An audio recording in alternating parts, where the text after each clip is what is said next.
Tonight, we're on Parliament Hill. Who will form the next government? The campaign begins. The leaders, the polls, and the issues that matter to you. Honest politician. Equality. Stop spending money frivolously. Extensive coverage, including At Issue. Also tonight, Alberta's medical examiner under fire. Why are dead bodies being stored in a trailer? That is terrible. Crowded classrooms. How many kids is too many? There's 40 kids in my class. And Bianca's return. There's really no place like home. Back in Canada, an international star. This is The National. Well, it's finally here. The federal election campaign is now officially underway. Party leaders have hit the road trying to earn your vote, and they've got 40 days to do it. Rosie is leading our election coverage. I'm here on Parliament Hill. Behind me, West Block, where the House of Commons is currently located. Inside, the seats that candidates across Canada are vying for, 338 up for grabs, and of course, the job of Prime Minister. We have lots of coverage on this busy day one. Party leaders have fanned out across the country to try to get their messages through to you. But other issues, like the SNC-Lavalin affair, got in the way a little bit. It all began when Justin Trudeau paid a visit to Rideau Hall this morning. Justin Trudeau walked with his wife, Sophie Gregoire Trudeau, to Rideau Hall to meet with Governor General Julie Payette. Inside, he asked her to dissolve Parliament, formally triggering the election campaign. The party leaders were ready with their messages for the next almost 6 weeks and their questions for Canadians. Who can you trust to help you and your family to get ahead? Who can you count on to fight for you? Qui va être fidèle à ce que nous sommes? We get to decide what kind of future we want to build together. Let's have a real discussion about all the issues that are important. This is the most important election in Canadian history. Every step of this campaign, we will be there with you and for you, making sure you have the information you need to make a decision on voting day. Starting with how today's plan veered off track for some of the party leaders as they tried to set the tone for their campaign. Salima Shivji begins our coverage tonight. On a day the Liberal leader wanted to make his pitch to Canadians, you deserve a real plan for your future. Justin Trudeau was quickly forced to play defense.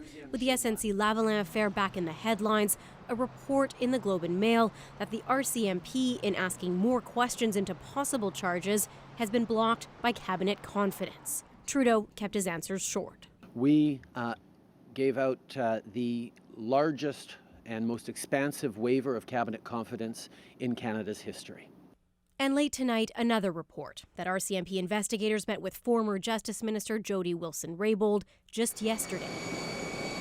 This morning's news, a gift to the Conservatives who hastily set up a mic. What today shows is that you just cannot trust Justin Trudeau. Andrew Scheer calculated that even in Quebec, where the company is headquartered, it was worth it to stay on the attack. Justin Trudeau must allow the RCMP to do its job. But venturing into Quebec brings its own perils. Scheer was forced to explain where he stands on the province's popular law that bans public sector workers like teachers and police officers from wearing religious symbols. Do you believe it infringes on religious rights? As I said, I would never proceed with this at the federal level. On the topic, one the leaders prefer to avoid, Trudeau also walked a fine line on whether Ottawa should intervene. And at this time, I feel it would be counterproductive for the federal government to engage in this process. While Quebec's premier had this to say. I want them to stay out of it forever. All of this taking away from what both the Liberals and the Tories wanted to focus on, the economy and how to capture seats from a weakened NDP. Its leader was trying to talk about affordable housing and medication, but was instead peppered with questions about his party's state, which he answered like this. We've got candidates across this country. We're confident people will see us as their real champion. The leaders are likely hoping tomorrow will afford more opportunities to stay on track, and it's only day one of 40. Salima Shivji, CBC News, Ottawa. That reported meeting between the RCMP and Wilson Raybould will likely mean more questions for the Prime Minister tomorrow. Vashi Kapelas, host of Power and Politics, is here with me on Parliament Hill. Spent much of the day together. This came up late tonight. Probably not the way you want to start a campaign. No, probably not. The Liberals had a very specific message they wanted to get across today. Choose us, not them. Those guys, the Conservatives, they're going to be cutting services for you, things along those lines. They didn't want to wake up talking about SNC, and they certainly don't want to go to bed talking about SNC and then wake up tomorrow talking about it as well. The specter of an RCMP investigation, though it's not an investigation, just the specter of the RCMP being associated with this is not going to make their life easier during this campaign. Andrew Scheer is talking about how you shouldn't trust Justin Trudeau, how his integrity is in question. What this allows Scheer to do is sort of underscore that point by attaching the RCMP to those claims and dig a little deeper along the way. It's not going to end the campaign for the Liberals by any stretch of the imagination, but it certainly will affect things. Yeah, hard to see if it will redo what it did in the spring in terms of public opinion polls. All right, Vashi, good to see you. I'm sure I'll see you again very soon. By tonight, Trudeau, Scheer, and Singh are all in different cities from where they started the day. Our reporters are on the road and in the air with the leaders. I'm David Cochran with the Liberal campaign in Vancouver, where the party is about to hold its first major rally of this election campaign.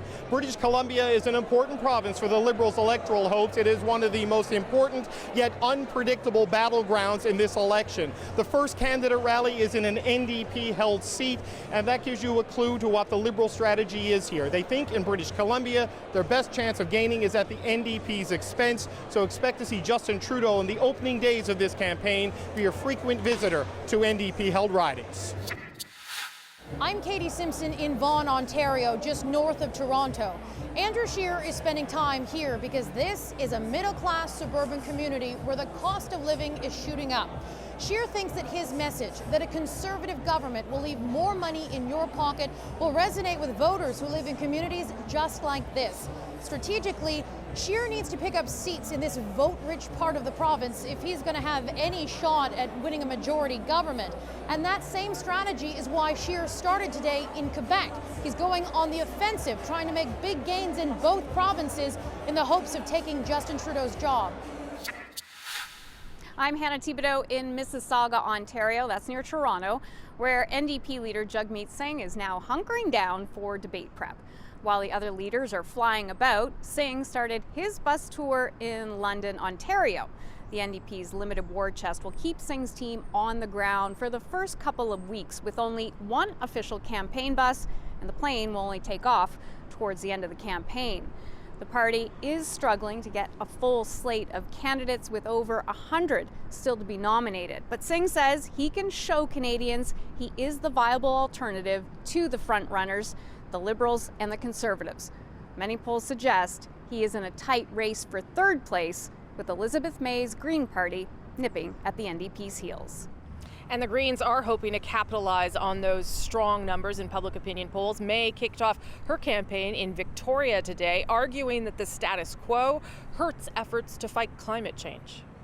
It's time for every so-called leader of every party to join us and accept the targets that are driven by science, not by politics. The Green Party has some momentum after strong provincial performances, and they have a goal to win the 12 seats needed to gain official party status. Former Harper Cabinet Minister Maxime Bernier is making his debut as a party leader in this election. His People's Party of Canada is focusing today on immigration policy. And we're the only party with a proposal with fewer immigrants.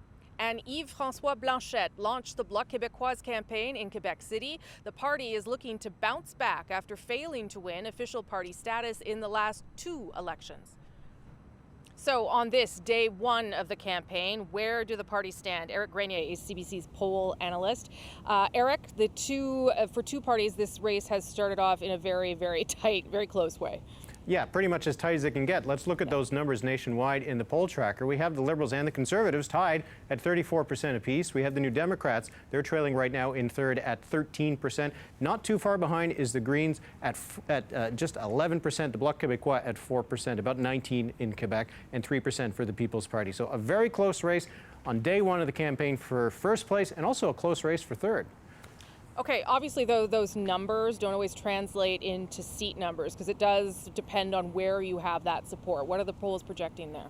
Well, yeah, let's take a look at the seat projection from the poll tracker. Because the Liberals have a lead in Quebec, in Ontario, whereas the Conservatives are running up numbers in Alberta and the Prairies, the Liberals are favored in the seat count right now. Project them to win somewhere around 165 seats, maybe around 140 for the Conservatives. But you can see that the ranges overlap quite a bit and that both parties theoretically could get over the majority mark. Look at the other end of the line, though. Bloc Québécois and the New Democrats, they're actually in the running for that third spot in the House of Commons. And the Greens, they could win a couple more seats. They ended the Parliament with 2. They might want to double that. Okay, so anyone's guess how this is going to end at this point, I guess, Eric. Yeah, it is a toss-up, but right now you'd have to give a small edge to the Liberals because of how their vote breaks down across the country. Okay, Eric, I'll never get tired of those graphics. Thanks for being here tonight. Talk again soon. Thanks. We have much more campaign coverage ahead for you tonight because, after all, this election does come down to you. Voting is a privilege. I'm feeling ecstatic, but I also feel a little bit concerned. The voters' chair is hitting the road. Tonight, we're in the 905, that key battleground around Toronto. We're asking what matters most to you in this election. minimum wage. Good, honest politicians. Our children. And what should you be watching for in week 1 of the campaign? We'll have a special edition of At Issue. Lots more still to come later in the hour. Until then, back to Toronto.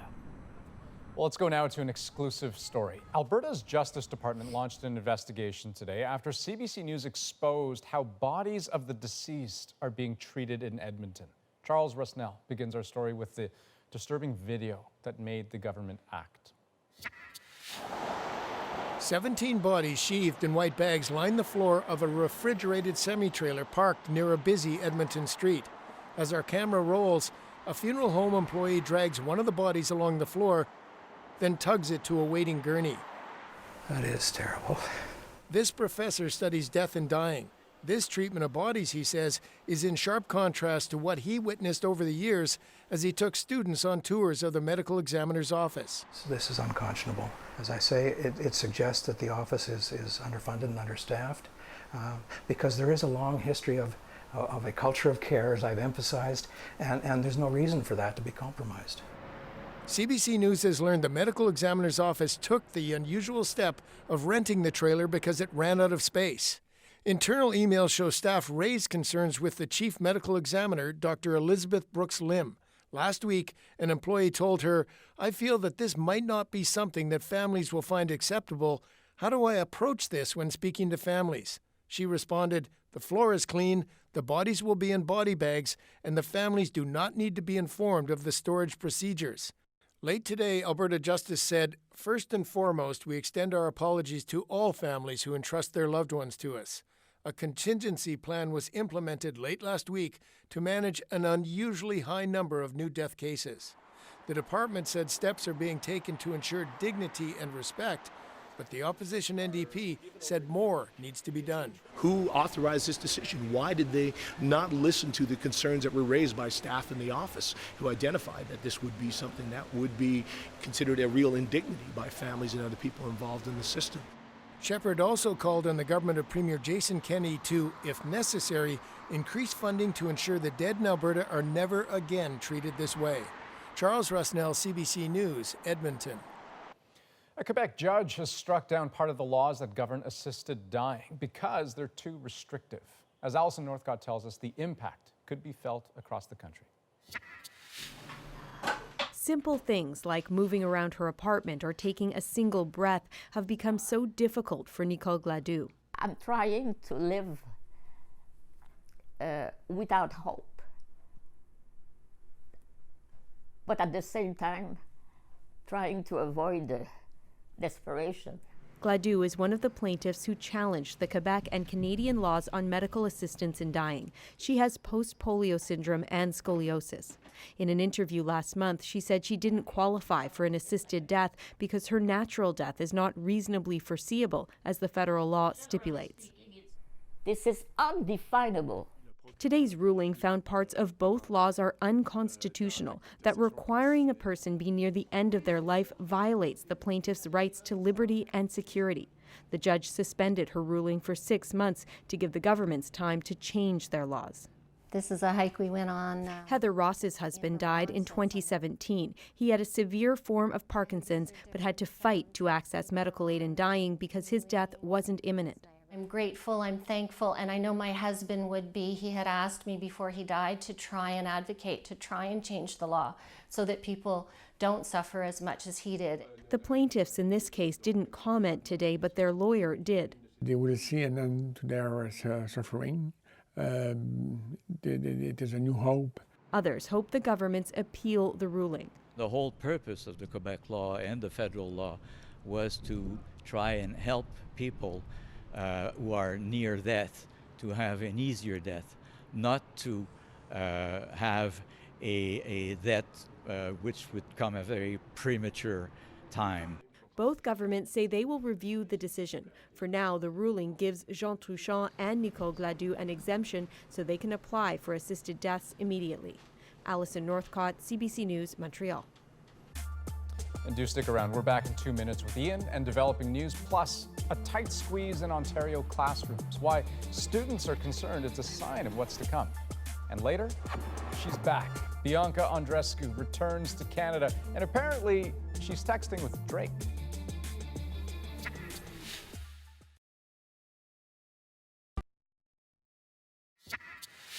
Welcome back. Let's get you to our national newsroom in Vancouver, where Ian is watching developing news for us tonight. And Andrew, let's begin with some breaking news out of Montreal. An NDP candidate has resigned after being accused of assault by his former spouse. Olivier Mathieu's riding is in southwest Montreal. In an interview with CBC News, his former wife alleges that he was physically abusive during their relationship. About an hour ago, Mathieu posted his resignation on the riding's Facebook page, but denied any wrongdoing. Ontario's police watchdog is investigating after a man died after Peel Regional Police used a stun gun. Police were responding to a domestic call last night in Mississauga. They had what they're calling an interaction with the 34-year-old man. He collapsed and was rushed to hospital, where he later died. In the Maritimes, tens of thousands of people still in the dark tonight, 4 days after Dorian pummeled the region. We didn't expect this today. We thought we'd be up and running and booming business, but that's not the way it is today. In Nova Scotia, where it's 11:19 right now, more than 40,000 customers still without power. There are thousands more on PEI and in New Brunswick. Officials hope to have the power completely restored by this weekend. And we still don't know the magnitude of Dorian's impact in the Bahamas. Officials now say 2,500 people are considered missing more than a week after the storm hit. So far, 50 deaths have been linked to the storm, but officials warn that will almost certainly rise. A new safety warning about charging phones and other devices. I'll be back with that in about 20 minutes. Well, just days into the new school year, and Ontario's high school students are already feeling the squeeze. Some classrooms are more crowded than ever, and the fear is it could get even worse. Christine Birak explains why. How many are too many? There's 40 kids in my class. It's kind of hard teaching 38 people. I couldn't do that. That's kind of tough. Over the next 4 years, Ontario Premier Doug Ford is increasing class sizes for some elementary grades and all secondary schools, taking the number of high school students per class from 22 to an average of 28. All told, eliminating about 3,500 teachers and saving more than $850 million. But Canada's largest school board says packed classrooms in September isn't the problem. That happens every single year. Again, though, it's too early to say if any of the provincial changes had any impact on that. But the union representing Ontario high school teachers says overcrowding is just the beginning. This is year one of a march towards a truly decimated public education system in Ontario. Projections made by the Toronto District School Board paint a bleak picture. Fewer teachers means hundreds of high school courses are being cancelled, while others are continuing with larger class sizes. For grade 12 chemistry lab, hands-on labs will be too dangerous given the number of students. Parent Leanna Salvador Watt set up the hashtag #TrackTheCuts. The common theme that we're hearing is it's chaotic, it's stressful for students and teachers and parents. leaving some students worried about what's coming next. I can't take the courses that I want, as well as there's a lot more kids in my other classes. And it's hard for me to get help, and it's hard for me to focus. The education minister wasn't available for an interview today, but the government's cuts are at the center of complex contract negotiations between various teachers, school boards, and the province. As it stands, many aren't optimistic that this school year will last without some sort of strike or lockout action. Christine Burak, CBC News, Toronto. Meantime, class overcrowding is also a key issue for Ontario's elementary school teachers as they continue contract talks with the province. Today, their union upped the pressure, announcing plans for a strike vote. And time for a quick break. But when we come back, the leaders, of course, have hit the campaign trail, so we've called in At Issue for a special edition. Rosie's next with Andrew, Chantal, and Althea. And later, we take our voters' chair to Battleground Ontario to find out what matters most to you this election.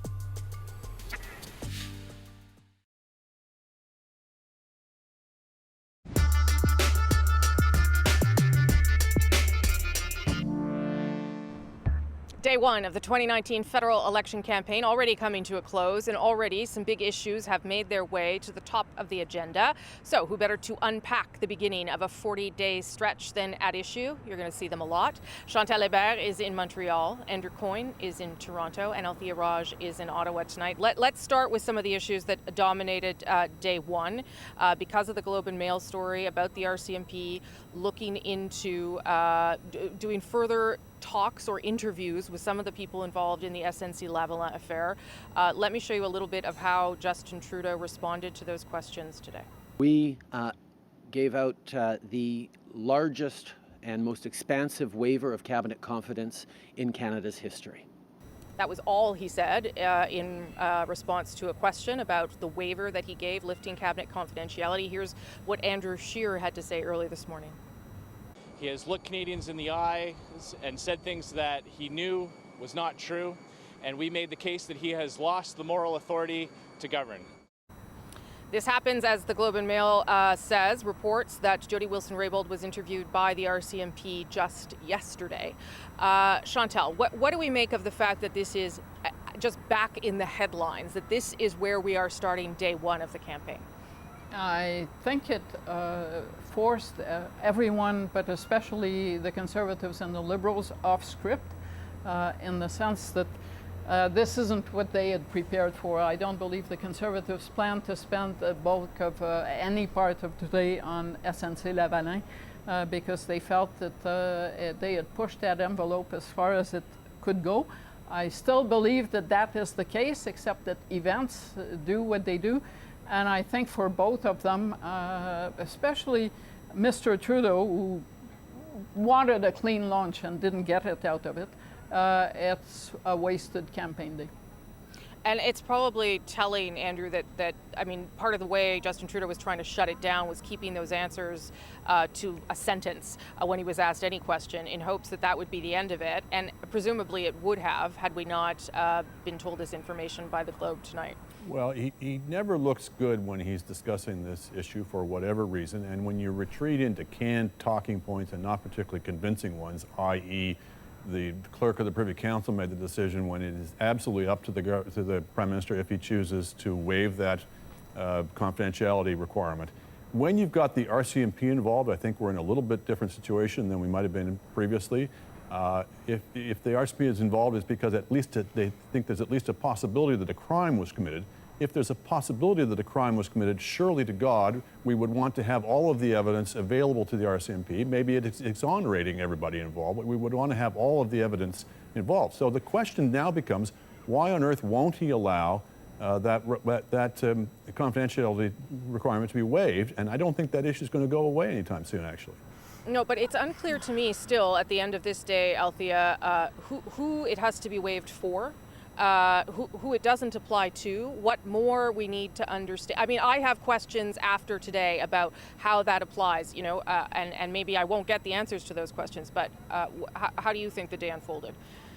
Well, I agree there's a lot of unanswered questions. Like, it's unclear what does Jody Wilson-Raybould or Jane Philpott want to say, because there are people quoted in the story that they are not able to talk about, or what circumstances do they want to shed light on that they are unable to talk about because of the limits of this cabinet confidence waiver.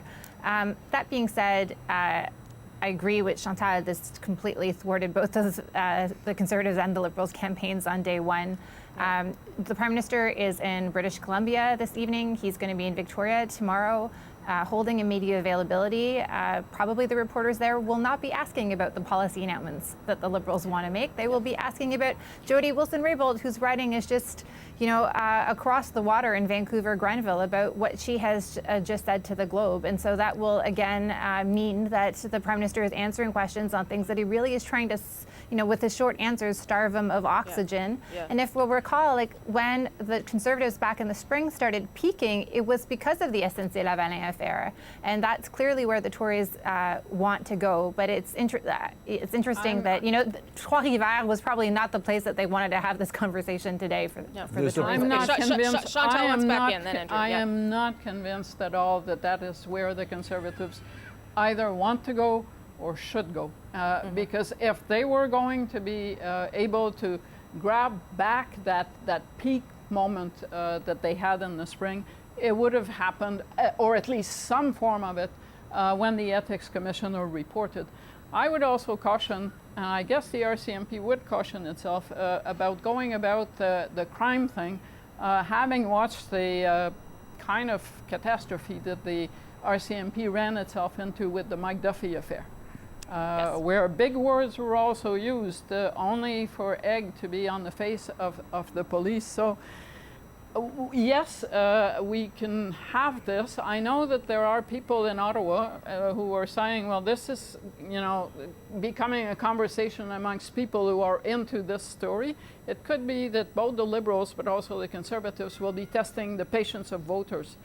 If that is where this story, along with the media, is going to take the election for the first week. Okay, Andrew, last point, and then I'm going to change topics. Go ahead. We heard that in the spring as well, and it didn't prove to be the case. It did actually seem to have legs. I think I agree that you don't, if the Conservatives, you don't want to spend all your time on this specific issue. No. But I think it has resonance beyond the details of SNC-Lavalin. It has issues, it has relevance and resonance with regard to the Prime Minister's personal credibility, and that can be very damaging to the Liberals. And it has also relevance and resonance when we're talking about one of the Tory messages, which is that somehow the issue, the system is rigged, the well-connected get ahead, and you folks don't. It plays to that constituency as well. Yeah, okay, so I'm going to put that on pause. And really, the reason we're talking about it because it's in the headlines again. I don't know how long it's going to last any more than any of you. But another topic, which is also an important one that sort of took part of the first day of election, was Quebec's secularism bill, Law 21, Bill 21. Have a listen to what the three Conservatives, the Liberals, and the NDP had to say about that. I have been watching very closely the process and considering the federal potential actions. And at this time, I feel it would be counterproductive for the federal government to engage in this process. I've made my views on Bill 21 known. It's not something that our government our party would ever consider at the federal level. I'm hoping that my presence in Quebec, as someone who clearly has a turban, has a beard, maybe some nice long hair as well, is a way to show people that, hey, listen, I believe in fighting for your identity.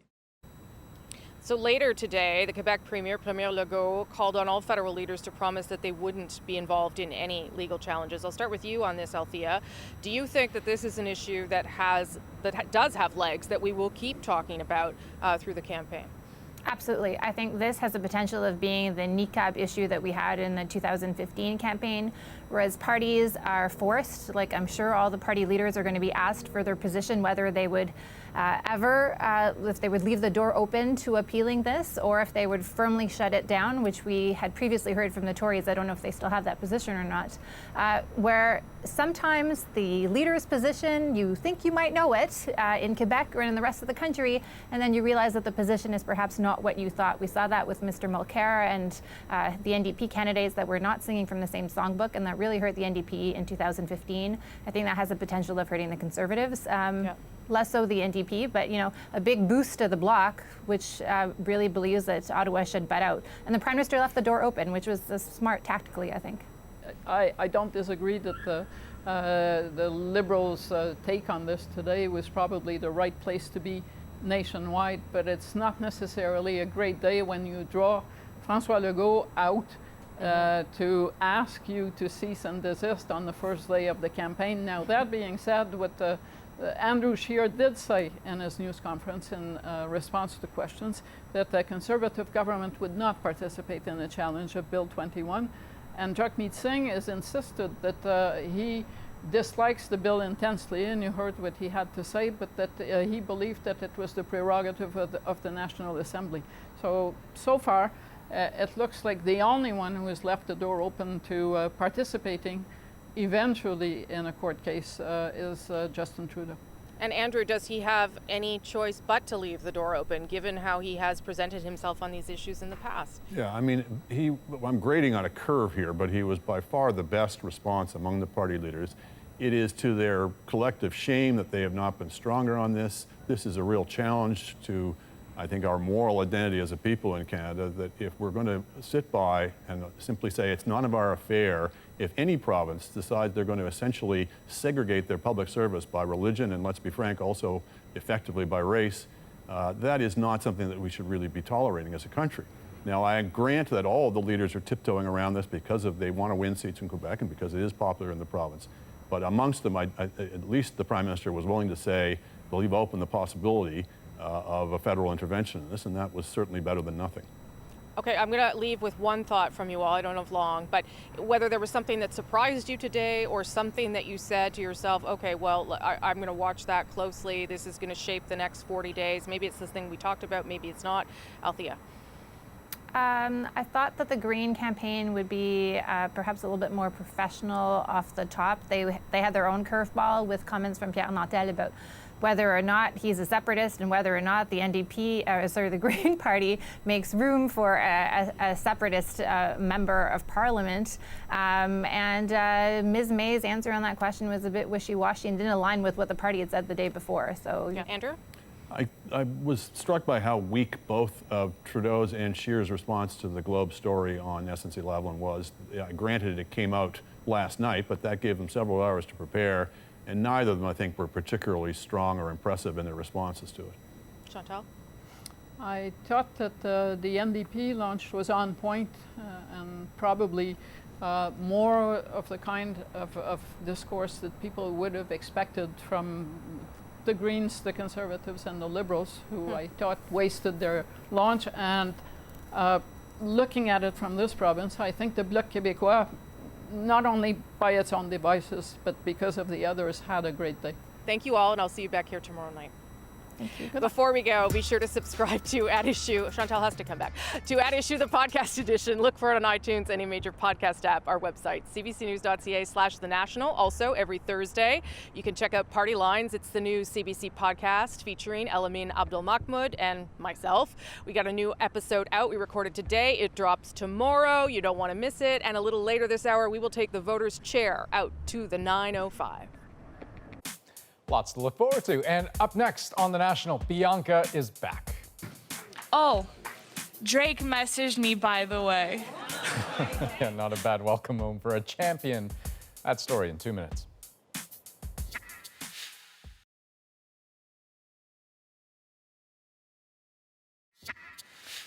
For Bianca Andreescu, there's no place like home. The Grand Slam champion is back in Canada, looking forward to some rest and her next challenge. And as Devin Haru of CBC Sports tells us, she is also taking a little time to bask in her newfound stardom. I'm so happy to be here, yes. Hi, everyone. She left as a teen for the U.S. Open, and today Bianca Andreescu is returning as Canada's tennis queen. I've been getting more recognized than usual. She's a face of tennis in this country now. New banners already up at Tennis Canada headquarters in Toronto, and she was a toast of late-night talk shows. Is there anyone you haven't heard from yet? Drizzy. Yeah. Champagne Papi, I'm waiting for you. And Drake was listening. He's like, here I am, smiley face, congrats. We are all so proud of you. It's been rock star treatment for the 19-year-old. No need to go through customs or security. For more than 30 minutes, she answered questions today, ranging from what she was listening to in the tunnel moments before the biggest match of her life. I was listening to Hot Girl Summer by Megan Thee Stallion, and it gets me pretty pumped up. To if she's been thinking ahead to Tokyo. Yeah, I've been thinking about playing the Olympics for a couple of years. And what about a championship parade? Yeah, why not? That would be really cool. Andreescu even answered a question in Romanian, Da, este foarte diferit. her parents' first language. Global appeal taking the tennis world by storm. Hopefully, after today, I can get a good night's sleep in my bed at home. There's really no place like home. Only now, catching her breath. Devin Haru, CBC News, Toronto. It is absolutely jaw-dropping to think how much Andreescu's accomplished in such a short period of time. At the beginning of the year, I wanted to crack the top 100, but I guess I have to start setting my goals a bit higher. Keep in mind, she's only 19, already on top of the tennis world. So here's the question we had. What does it take to create a champion? That'll be the subject of our Friday night panel, featuring someone who knows firsthand. Canada's Olympic chef de mission for Tokyo 2020, Marnie McBean. I think the thing that Bianca is really good at managing is clearly she has trained for adversity. You don't want to miss it. That's coming up this Friday right here on The National. But Ian is next with more developing news, and later, the federal parties want your vote. So what are your priorities? My name is Hashan Ranasinghe. My name is Jessica De Silva. My name is Jonathan Cox. My main concern is the First Nations. My main concern is Canada's response to climate change. My concerns are financial stability. I vote because representation is important. I vote because it's my right to do so. I want to make sure that they hear from people like me, too.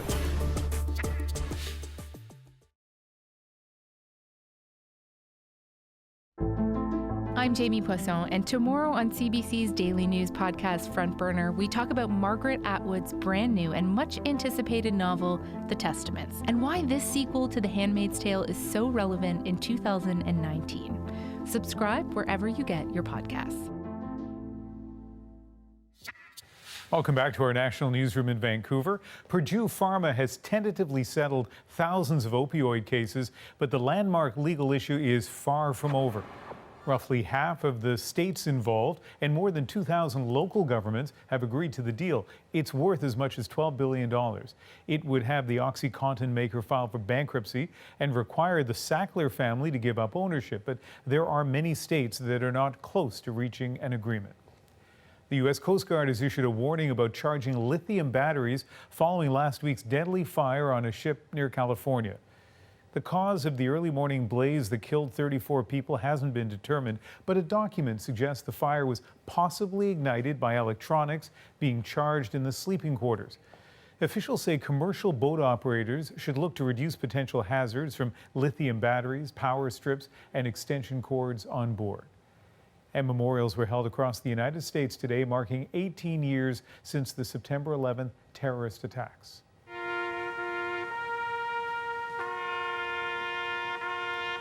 Hundreds of people gathered at the site where the Twin Towers once stood in New York City for a moment of silence and a reading of victims' names. Another ceremony was held where Flight 93 went down. The President and First Lady attended a wreath-laying ceremony at the Pentagon, and Congress sang God Bless America on the steps of the U.S. Capitol. When we come back, it's your vote, so what's your priority? We hit the road with the voter chair. First stop, one of the most important battlegrounds in the country. We're back in 2 minutes.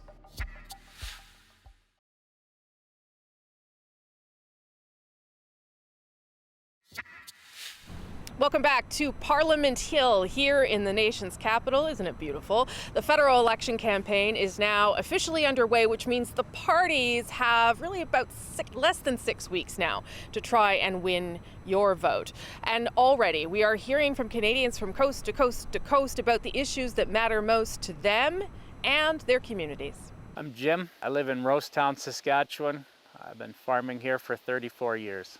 When I look at the candidates, I really kind of wonder if they truly understand the situation for grain farmers, as you know, it's cost us $4 billion so far. I'm Leona Robertson.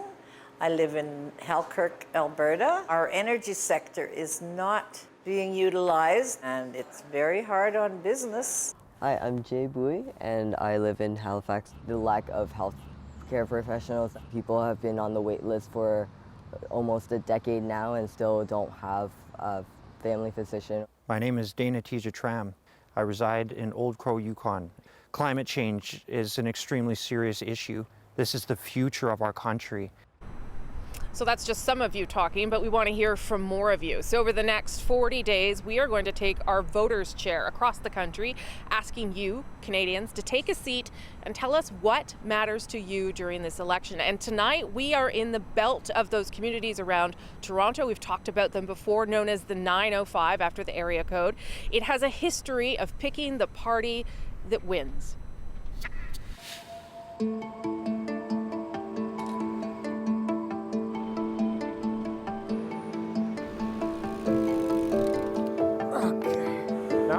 Can I open it? What matters most to me in this election? What matters most to me in this election is that I have the opportunity to vote for someone who is real, someone who understands the daily challenges of regular Canadians. What matters most to me is that we find a government that stops spending money frivolously. I would like minimum wage to go up. This is going to be my first time voting, so when I'm voting for whoever I vote for, I hope that in the future their plan is to increase the minimum wage. I don't come from a very rich family. My mom is a single mother who makes less than $50,000 a year. We live in a small apartment and it's hard to get by, so I really just would like a candidate who understands me and where I come from. I think I'd like to see Mr. Trudeau leave. I'm not sure Andrew Scheer is the answer. I don't believe the NDP has the answers. And I know the Green Party is too focused in one area to have the answers. I would vote for somebody that is for the people, which most politicians are going to say they are for the people. But somebody that's hardworking, honest, and that I can truly believe they stand for those qualities, because I don't think I've seen that. What matters most to me in this election? To elect a leader who is going to be good to his word, who's going to look at the future of our young, to create a good world for them, a clean environment that they can walk out the doors and breathe. That's it?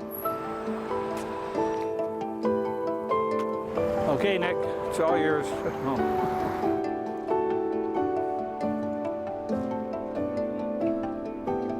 If you don't want to wait for our chair to get to you, you can visit our virtual voters chair. It's up on Instagram. Follow CBC The National, click on our stories, and tell us what matters most to you in this election. Find out what other Canadians are saying. The Moment is up next. Stay with us.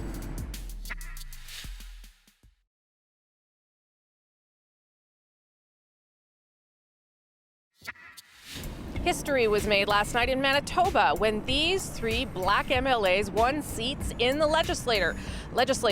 Until Tuesday's vote, no black person had ever been elected in Manitoba. Azuma Azagwara was amongst the three elected. She is the first black and queer person in the legislature there. And today she sat down and talked to CBC Radio in Manitoba, sharing what this win means to her. And that is our moment. My presence is just a reflection of communities that have every right to be at the decision-making table. I hope to make sure that the work that we do really reflects communities that have been in Manitoba a very, very long time and have been underserved. Kids now who are growing up in Winnipeg, it will be their norm and their reality to see their politicians looking like them, and the importance of being a positive and constructive role model for young folks was not ever lost on me. And all kids in all communities will look at their elected officials and see all their communities represented and be excited to know they can aspire to that should they choose. This is a great story, and it's a great story as we kick off our federal election campaign coverage, because it does remind you that the people you elect to these positions do a lot of things, and one of them is to be a role model to kids and other people. And Rosie, it's a reminder of another thing, and that is, and you've seen it many times, the exuberance of people when they win for the first time, right? It is so exciting for them, and it washes away at least a little bit of the cynicism of politics. Well, and for me, what underpins all of this is that federal elections, no matter the result, are inevitably important to different people for very different reasons. And so day one down. Rosie, how many to go? 39. Just 39. That's the National. Have a great night, folks. Night. Night.